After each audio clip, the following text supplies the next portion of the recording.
అదొక తలుచుకుంటేనే ఏడుపొచ్చేసింది నాకు. ఆ అబ్బాయి నాకు చాలా క్లోజ్ ఫ్రెండ్ ధనుష్. నేను లవ్ చేసిన అబ్బాయి వాళ్ళ తమ్ముడు. వాడు నేను డొక్కు అని పిలిచేదాన్ని వాడిని. వాడు నన్ను బజ్జీ అని అంటే మా వాడు నన్ను బుజ్జి అని పిలిస్తే ఈడు బజ్జీ అని పిలిచేవాడు. మా ఇద్దరికి ఒక డిఫరెంట్ ఫ్రెండ్‌షిప్ ఉండేది.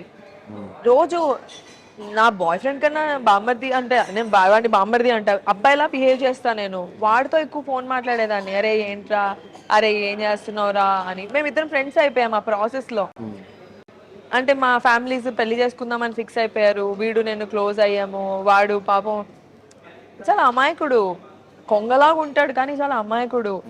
అలాంటి ఒక పర్సన్ డెత్‌ని నా కళ్ళ ముందు చూసాను దాన్ని. నేను మర్చిపోలేను. నేను ఆ డెత్ చూసిన తర్వాతే నేను సినిమాకి రావాలి. అమ్మో! ఇలా ఏమి చేయకుండా చచ్చిపోకూడదు. నా లైఫ్ ఇలా ఎండ్ అయిపోకూడదు. నేనేదైనా చెయ్యాలి. నేనేం చేయకుండా మాత్రం నేను చనిపోకూడదు అని నేను నా కళ్ళ ముందు వాడికి ముగ్గురు, నలుగురు అమ్మాయిలు పైనెక్కి పెట్టిరవి. పెడితే నేను